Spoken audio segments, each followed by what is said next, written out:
Hi everyone, Patriot 5 here. I just left Ron's house, Patriot 6.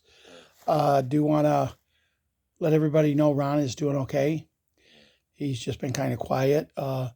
We went through some very, very bad weather and he hasn't got out for a while, but he's doing fine. We've had some people concerned. I'm doing better. Everything seems to be moving in the right direction health wise, and it should because we're taking care of ourselves. But I did want to discuss some things. There's one of my kitties. Um, all these kitties I got, that's the only boy. That's Bolt. But anyway, I wanted to clarify some things. I sent out a video yesterday to some people in email. I sent it out in Messenger and things like that. And it was from a friend of mine, Ricky Revon from New Orleans, Louisiana. And I've known this man longer than I care to admit. Many, with a lot more many years in there. But before I go into Ricky, I do want to take the time to wish Marianne a happy birthday. Happy birthday to you. Happy birthday to you. Happy birthday, Marianne. Happy birthday to you. And we know many more. Now, Marianne's going through a little trouble. It's a family misfortunes, deaths, and just going through some things. So keep her in your prayers, guys. But she actually scared me. She really did.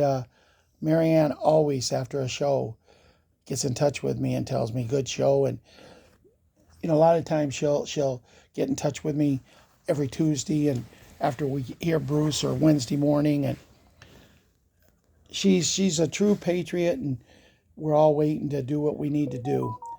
But going back to the Ricky Revon, guys, Ricky Revon sent me a message, and I sat on it for a while, a few days, and the message said that the Sleepy family, that the son would be taken in for, I don't know, disposition or deposition, whatever. He would be questioned, and the Sleepy family probably would be going down on February 28th. I sat on it for a while because I don't want to believe it's going to be that long. I don't want to think that we're not going to get this done before February 28th or March 1st or whatever. And I sent it out to people, and I got a reply back from one of our patriots, and I'm not going to mention names because I haven't talked to her to see if it's okay to mention her name. All she said in the message was, "Why?" Not W-A-H-Y, just a Y. And it got me a little chuckle, but, it's very good question. Unfortunately, I don't have the answer. I don't have the answer to why it has to go. But what I'm going to say here is there was a video come out the other day, and I don't know where it was. It was one of those I was just going through. I flipped through it. I seen it. I watched it, very short. And the person made the statement that the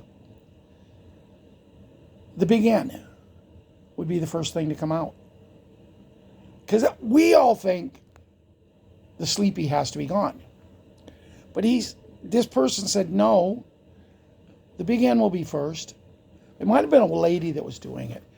It was. And she says, now that doesn't mean that the minute or 2 minutes or 3 minutes, 5 minutes, whatever, after the Big N is announced, then it will also be announced that Sleepy. It may be real quick, it may not. But when they start bringing this stuff out, guys, she assured us mainstream media news will announce it, and announce it the right way. So that put a smile on my face. But today, there was a mix-up with some of my medicine, and I had to go get some. And as I'm driving, I got thinking about why the 28th. I don't want to wait that long. I know you guys don't want to wait that long. But why the 28th? Why not the 28th of this month? And that does not mean that we can't do other things during that time. But I got thinking, And I'm going to try to shine, try to shine just a little bit of hope for everybody that this will get done. And the hope is, as I was driving and was having my talk with God, all of a sudden I said, we just need something to prove that, yeah, everything's going to happen. We're going to go to your heaven on earth. The kids are going to be taken care of. We're all going to get what we got coming. But we got to get away from the money. It's more than just about the money. It's being able to have the money, to do some things, to be able to do things, to be able to help people. And I'm going to cover that briefly. But what I got thinking when I said we need something, and I'm driving, I drove about another mile and I'm talking to him. And all of a sudden it came just like a bolt of lightning. Bam. And I got thinking, this has to be done by April 1st, correct? Before April 1st? It has to be. And I spoke to Ron, and I don't think he was really paying a lot of attention to me because we was kind of doing something else, and I was trying to talk to him about it. And the reason I'm saying it has to be done before April 1 is because what does everybody talk about? If they say we're going to have Christmas in July and it goes past July, they say, well, we're on the other calendar. We still have 13 days. If they say we're going to have Christmas, the best Christmas ever on December 25th, what do they say? Well, actually, it's only the 12th with the other calendar. So if we are actually 100% truly going to the new calendar, doesn't it make sense that we have to have it done before April 1st so they can announce it before then so people will know April 1st is actually the new year? To my understanding, and this is what I've been told and read, it's going to be April 1st is the new year. Then you're going to have 28 days in April to go along with that. So I'm assuming if April 1st is going to be the new year, I'm assuming April will be the only month they'll have 29 days. The other 13, yes, 13 months, not 12, because they stole a month. Don't know what it's going to be called, don't know, don't care. I'm fine staying like we are. I've got no problem with that. But the other 13 are going to have 28 days in it, which comes to 364 days, plus New Year's is 365. But if they're going to do that, don't they have to get that announced? Now, that's just something I'm putting out there for thought. I'm sure that John and Michael and Myrna and Diane and Janet and so many people will start discussing this. But I want all of us to discuss it. When I do the show tomorrow night, give me your opinion. Comment here. Give me your opinion. It's just me saying something that I asked for a sign and boom, it came to me. So that's what I wanted to talk about.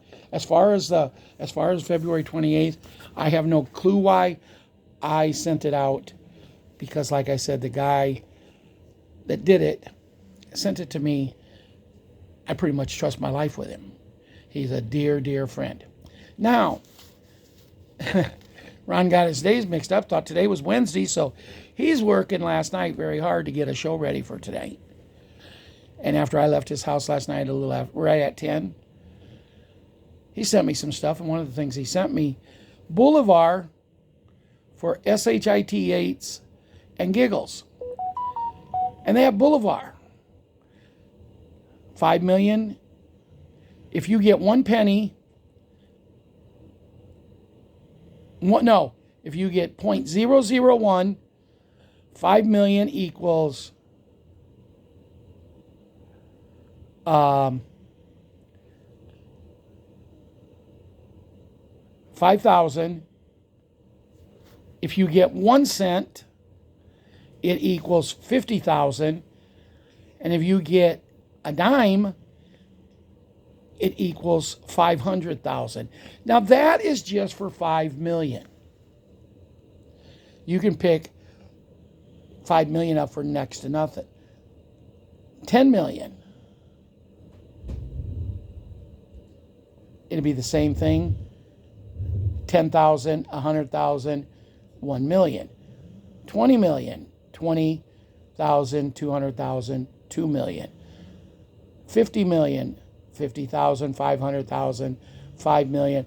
And then 100 million, 100,000, 1 million. If you get a penny. And 10 million. See, guys, I wanted to see something like that written down because I've thought about that a long time. I've told Ronnie so many times. I've told my kids so many times. If the currency we have, me, Ron, and my brother Russ, if the currency we have, if our everything we was just to average 1 penny a piece, we'd be some of the richest peoples in the world. But it's not all just about the money. But let's face it, it does help. Now, this is something that was just posted. This is about the XRP.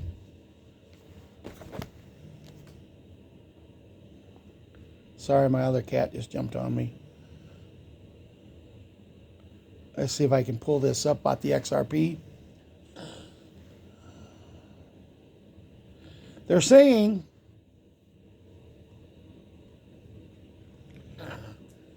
Breaking Forbes announces a valuation of $60,000 in XRP. Just posted Forbes that closes an approximate valuation nearing $60,000 for XRP authentication supported by both Google and Bing. $60,000 for one. Guys, you can pick these up right now for about 75 cents a piece. And that's high because when Ron and myself picked them up, when we picked them up for my little cat over here is just wanting to set on me really bad. We picked them up for like 27 to 30 cents a piece. But it's still not too late if you think, hey, what the heck if you go out and buy $20 worth, you get, 25 or so?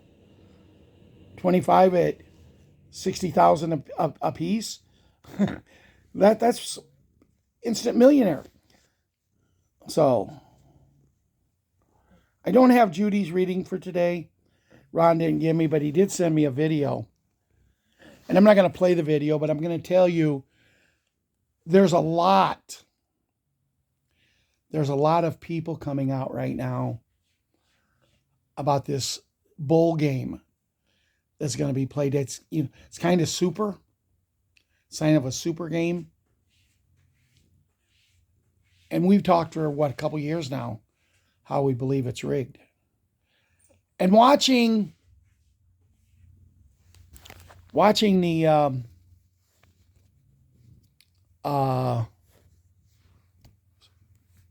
games over the weekend, actually ever since the playoffs have started, man, I'm telling you, there was a play in a Kansas City Chiefs game against Buffalo the other day. A little over 9 minutes to go of the game. Buffalo's down by 3. 3rd and short, like 3 or 4 yards. Down by their 20, 25-yard line. Mahomes drops back to pass, and he throws the pass. Incomplete. No flag. All of a sudden, Mahomes runs up to the official, starts crying like he does because he is a whiner. This is the same guy that was told by his coach last year at halftime in the Super Bowl. When he got hurt and going off the field, the coach said, "You're done. I'm not taking a chance on your future." He went in and took some illegal substances, some pills that are illegal to take by the National Football League, admitted that he did it. But see, these are the type of substance that if you take it and other people on the field don't take it, you're like Superman. And he was. He couldn't do anything. Couldn't walk. They helped him into the locker room at halftime. He come running out, and I'm telling you, this man was everywhere. You ever see a chicken with his head cut off? This is how this man was. You couldn't stop him. And you can't stop a chicken with his head cut off until they finally realize their head's gone. They ain't going to find it, and they give up. But by the time he gave up, by the time it started to wear off, it was too late. They won the Super Bowl. So I don't put a lot of stock in. He's a great quarterback. But, when you can take illegal things, everybody can be. Now, I'm not saying this because I don't like him, which I'm not fond of him. I think his commercials, I think he's one of the dumbest people I've ever seen in a commercial. But that's my opinion, guys. So if you're a Mahomes fan, don't get mad at me. I'm just stating my opinion. But anyway, he goes up to the official, starts talking to the official. As soon as I seen him go up there, they put the camera on him. I looked at Ron. I says, they're going to call a penalty. I thought it would be that illegal chuck 5 yards downfield, past 5 yards. No, they give the big one. They give pass interference. Now, the ruling states on pass interference, it can't be pass interference if the ball's not in the air, and if the contact is made before 5 yards down the field, it can't even be an illegal hit. And they have it on film. They're investigating it right now. They're investigating the referees right now for cheating because they have it on film. They have a perfect sight. He was 4 yards down the field, and the ball was still in the quarterback's hand. So it's not passing. They got 15 yards, which meant they got to keep the ball for at least 3 more plays and then punt, and it took more time off of the clock. Buffalo blew the game to begin with when they missed the field goal that would have tied it, and they could have won it in overtime. But it should have never been there. They should have had plenty of time, a lot of time. Even after they missed the field goal, there should have been enough time on that clock. They could have got the ball back. Now, another gentleman comes out, a player, and there's a video, and I wish I knew how to send it. I can send it to people. Ron sent it to me, but if I could figure out how to send it in an email, I'll send it to whoever wants to, because there was a receiver for a team, and I'm not going to mention a guy's name, but there was a receiver for the team, and he's in the locker room after the game, and he's screaming at the players, he's screaming at the coaches, he's screaming at the management that it's rigged. It's rigged. A player finally came out and told the truth. Well, this was one of the better receivers in the National Football League. And wow, you know what? He hasn't played since. You make your call. There was some things come out a couple years ago that the Super Bowl was played and there was no people in the stadium. Myself personally, I don't believe that, but if other people want to, it's their opinion. They're entitled to that. There are so many things going on. But honest, you guys, if you're chatting with Ron tomorrow night, Wednesday night, if you don't believe what I'm about to say, you ask him. And he's not going to verify it because I'm saying it now. He's going to verify it because it's the truth. There were so many games we sat and watched the Bears, or we sat and watched another team play. And we'd sit there and watch. And team would have, against the Bears, the team would have 3rd down and 25. Now everybody just plays back. They don't make contact till the ball's in the air. They let them catch the ball in front of the sticks. They tackle them. The team punts. They don't care if they get 8, 10, 15 yards. They punt. I looked at Ron. I said, I'm going to tell you right now, the Bears, this was at least on 5 different occasions. 4th and a mile and a half to go. Now I'm exaggerating there, but 4th and really, really long. And I said, they're going to get that 5-yard illegal touch downfield. And they did. When other things would happen, he was calling plays. I said, it's amazing how we can call the plays. The other night in that game, in another game, team went for 2 points. If they get it, they can score another touchdown. They can win with just a touchdown. The minute the receiver made his move, the defensive guy grabbed him, held him all the way. But the announcers goes, good, no call. I mean, they got their script down, guys. This is all show and tell. It's cheating, and I hate to say it because I really didn't want it to be. But boy, you can see it. You can see it. Now they're coming out with commercials already made up with the two teams that colors that San Francisco have and Kansas City has with Lay's potato chips. Their colors are in it. They know who's going to be in a Super Bowl. I'm just telling you what I'm seeing in videos. There was a video out that the person showed the commercial that Lay's has made about how they're saying San Francisco against Kansas City. For some reason, Patrick Mahomes has jumped into the eyes of supposedly the greatest quarterback ever. Well, in my eyes, that was Johnny Unitas. Yes, I used to be not a Bear fan for a few years. I was a Johnny Unitas fan, but I'm still a Bears fan. Guys, I didn't want to make this a sports thing, but I just wanted to open some eyes. Now, Margaret, Savior, Patriot Margaret, Patriot Savior, has asked if we could do a questions and answers. I can try. You guys can write your questions down. I'll try to get to any one. We can set up a night to do it. If you guys have an interest, I can't promise you I'll answer the question. But here's what I'm going to ask. If we decide to come on, I'm not going to give any information. I'm not going to read Judy, or maybe I'll talk to the kids. I'll read Judy real quick. If it's after a Bruce call, I'll say what Bruce has to say, and I'll take the first 15, 20 minutes just for that. For the next 25 or 30 minutes, 40 minutes, anybody can ask a question. But we're all in it together. So Michael, so Myrna, so Diane, so Ron, anybody can answer the question. And that's how we could do a questions and answers. Well, guys, I'm going to get going because I only got 22 minutes and I'm almost there. I'm going to get this out right away. I'll see you tomorrow night at 7 p.m. Love yous all.